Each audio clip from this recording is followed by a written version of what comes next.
আসসালামু আলাইকুম। সংবাদে আপনাদের সবাইকে স্বাগত জানাচ্ছি। আমি ফিরোজ তোহা। শুরুতেই আরবে কেবলস সংবাদ শিরোনাম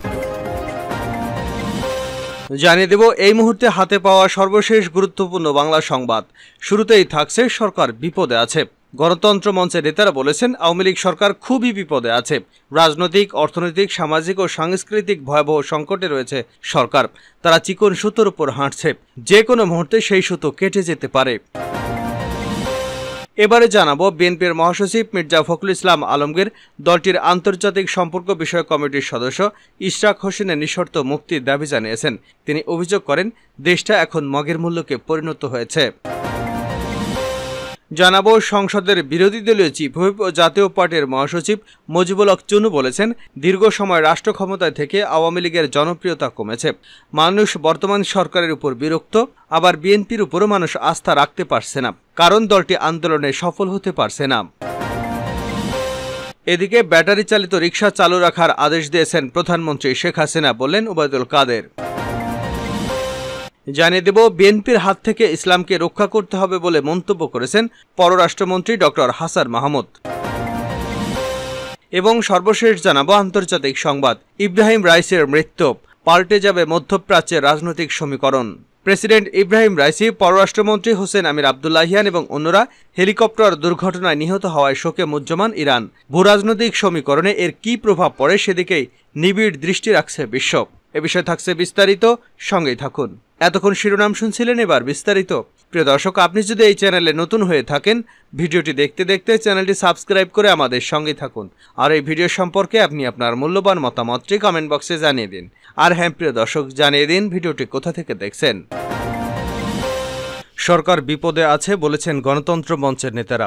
গণতন্ত্র মঞ্চের নেতারা বলেছেন আওয়ামী লীগ সরকার খুবই বিপদে আছে। রাজনৈতিক, অর্থনৈতিক, সামাজিক ও সাংস্কৃতিকভাবে ভয়াবহ সংকটে রয়েছে সরকার। তারা চিকন সুতোর উপর হাঁটছে, যে কোনো মুহূর্তে সেই সুতো কেটে যেতে পারে। বিকেলে চট্টগ্রাম প্রেস ক্লাবের ইঞ্জিনিয়ার আব্দুল খালেক মিলনায়তনে গণতন্ত্র মঞ্চ চট্টগ্রাম বিভাগীয় প্রতিনিধি সভায় বক্তারা এসব কথা বলেন। সভায় নাগরিক ঐক্যের সভাপতি মাহমুদুর রহমান মান্না বলেন, বাংলাদেশ শ্রীলঙ্কার মতো দেউলিয়া হবার কাছাকাছি চলে গেছে। সরকার বিপদে আছে। জিনিসপত্রের দাম ক্রমাগত বাড়ছে, বিদ্যুতের দাম বাড়বে, বাজারে প্রতিদিন আগুন লাগছে। বিপ্লবী ওয়ার্কার্স পার্টির সাধারণ সম্পাদক সাইফুল হক বলেন, সরকার দেশকে গভীর অনিশ্চয়তার দিকে নিয়ে গেছে, চিকন সুতোর উপর হাঁটছে। গণরোজ, গণজাগরণ, গণবিস্ফোরণের সুতো কেটে সরকার ভূপাতিত হবে। গণসংহতি আন্দোলনের প্রধান সমন্বয়ক জুনায়েদ সাকি বলেন, প্রবল সর্বগ্রাসী ক্ষমতা জাতির উপর চেপে বসেছে। মানুষের নাভিশ্বাস উঠেছে, মানুষের পেটে ভাত নেই, সঞ্চয় ভেঙে পুষ্টিকর খাবার কেনা তো দূরে থাক, পেট ভরার জিনিসপত্র কিনতে পারছে না। পোশাক শ্রমিকদের যে বেতন, তাতে প্রয়োজনীয় জিনিসপত্র কিনতে হিমশিম খেতে হয়। সরকার ব্যাংকগুলোকে ফোকলা করে দিয়েছে উল্লেখ করে জুনায়েদ সাকি বলেন, ভয়াবহ পরিস্থিতি বিরাজ করছে। একটি শিল্প গ্রুপকে 7টি ব্যাংক দেওয়া হয়েছে, লুটপাট চলছে। জাতীয় সমাজতান্ত্রিক দলের জ্যেষ্ঠ সহসভাপতি তানিয়া রব বলেন, জাতীয় সংসদ নির্বাচনের মতো ঘটনা ঘটছে উপজেলা পরিষদ নির্বাচনেও।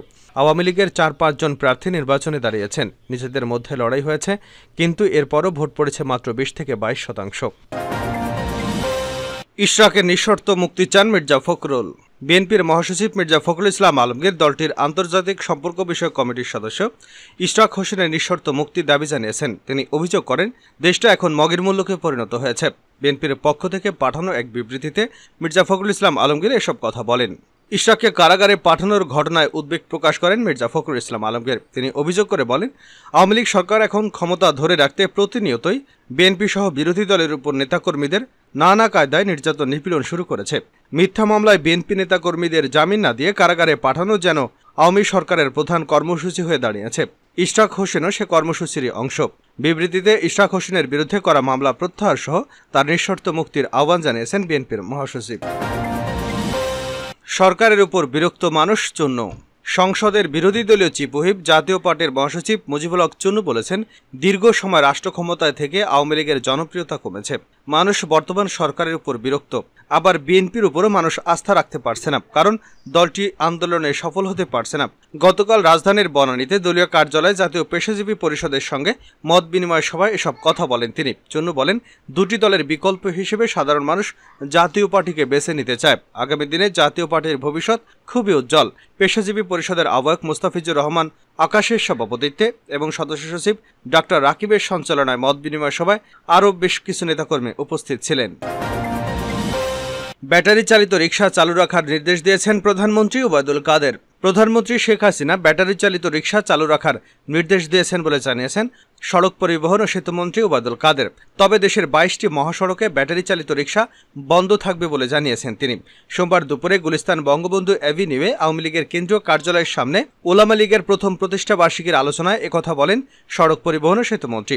এ সময় ওবায়দুল কাদের বলেন, দ্রব্যমূল্যের বাজারে মেহনতি মানুষের দুঃখ দুর্দশা, বর্তমান বিশ্ব পরিস্থিতি এবং দ্রব্যমূল্যের কথা চিন্তা করে সিটি এলাকায় ব্যাটারি চালিত রিকশা চালু রাখার নির্দেশনা দিয়েছেন প্রধানমন্ত্রী শেখ হাসিনা। আওয়ামী উলামা লীগ সভাপতি মাওলানা এ.কে.এম. আব্দুল মমিন সিরাজীর সভাপতিত্বে ও সাধারণ সম্পাদক মোহাম্মদ আমিনুল হকের সঞ্চালনায় সভায় আরও উপস্থিত ছিলেন আওয়ামী লীগের যুগ্ম সাধারণ সম্পাদক ও পররাষ্ট্রমন্ত্রী ডক্টর হাসান মাহমুদ সহ আরও অনেকে। বিএনপির হাত থেকে ইসলামকে রক্ষা করতে হবে পররাষ্ট্রমন্ত্রী। বিএনপির হাত থেকে ইসলামকে রক্ষা করতে হবে বলে মন্তব্য করেছেন পররাষ্ট্রমন্ত্রী ডক্টর হাসান মাহমুদ। তিনি বলেছেন, আওয়ামী লীগের সকল সংগঠন ইসরায়েলের বিরুদ্ধে প্রতিবাদ জানালেও বিএনপি এবং তার দোসররা কোনো প্রতিবাদ জানায়নি। তারা ইসরায়েলের দোসরে পরিণত হয়েছে। বিএনপির হাত থেকে ইসলামকে রক্ষা করতে হবে। সোমবার বঙ্গবন্ধু অ্যাভিনিউয়ে আওয়ামী লীগের কেন্দ্রীয় কার্যালয়ের সামনে ওলামা লীগের প্রথম প্রতিষ্ঠা বার্ষিকীর অনুষ্ঠানে এসব কথা বলেন তিনি। পররাষ্ট্রমন্ত্রী বলেন, আলেম ওলামাদের জন্য এ পর্যন্ত যা কিছু করেছে সবই আওয়ামী লীগ সরকারের অধীনে প্রধানমন্ত্রী শেখ হাসিনাই করেছেন। বিএনপি এবং তাদের দোসরা আলেম ওলামাদের ব্যবহার করে ধর্মীয় অনুভূতি নিয়ে রাজনীতি করে, কিন্তু আলেমদের মধ্যে কিছুই করেনি। তিনি বলেন, এদেশে আলেমদের জন্য শেখ হাসিনা যা করেছেন বঙ্গবন্ধুর পরে কোনো সরকারই তা করেনি। বায়তুল মোকাররম মসজিদের কোনো মিনার ছিল না। প্রধানমন্ত্রীর উদ্যোগে সেগুলোর কাজ শুরু করেন। ইসলামী আরবি বিশ্ববিদ্যালয় প্রতিষ্ঠা করেন। কোনো আলেম ওলামা দাবি না করার সত্ত্বেও 1,20,000 মসজিদ ভিত্তিক মক্তব প্রতিষ্ঠা করেছে আওয়ামী লীগ সরকার জানিয়ে পররাষ্ট্রমন্ত্রী বলেন, প্রতিটি উপজেলায় মসজিদ ভিত্তিক মাদ্রাসা স্থাপন করেছেন, যেখানে শিক্ষকরা 12,500 টাকা করে ভাতা পান। প্রতিটি উপজেলা জেলায় দৃষ্টিনন্দন মসজিদ, বাইরে তাকালে চোখ জুড়িয়ে যায়, ভেতরে গেলেও চোখ জুড়িয়ে যায়।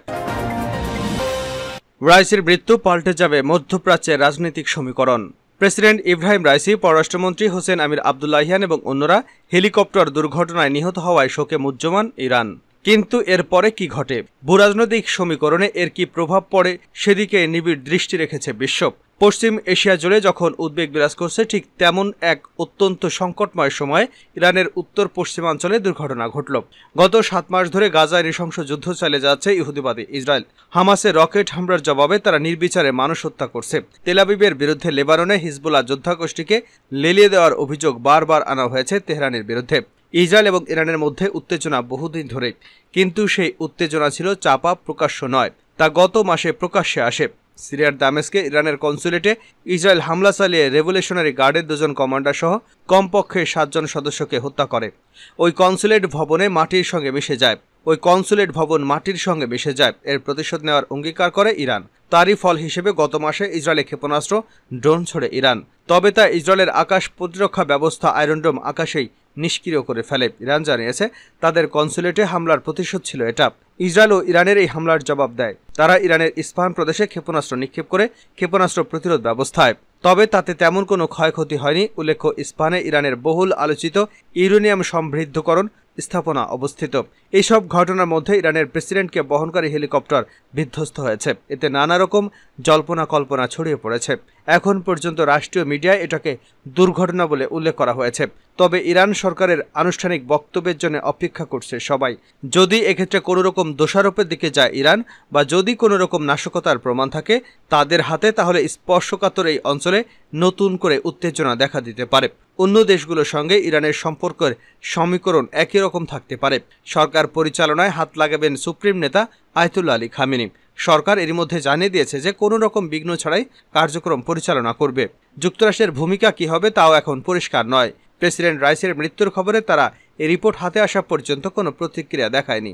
তবে এর আগের রিপোর্টে বলা হয়েছে, প্রেসিডেন্ট বাইডেন পরিস্থিতি সম্পর্কে জানানো হয়েছে, তেহরান পারমাণবিকতার দিকে অগ্রসর হচ্ছে বলে গত কয়েক বছরে যুক্তরাষ্ট্র ইরান সম্পর্কে সংকটজনক পরিবর্তনের সময় হিসেবে দেখা হয়। 2018 সালে যুক্তরাষ্ট্রের সাবেক প্রেসিডেন্ট ডোনাল্ড ট্রাম্প, 2015 সালে আরেক প্রেসিডেন্ট বারাক ওবামার করা ঐতিহাসিক joint comprehensive plan of action চুক্তি থেকে যুক্তরাষ্ট্রকে প্রত্যাহার করে নেন। সঙ্গে সঙ্গে তেহরানের বিরুদ্ধে কঠোর নিষেধাজ্ঞা আরোপ করা হয়।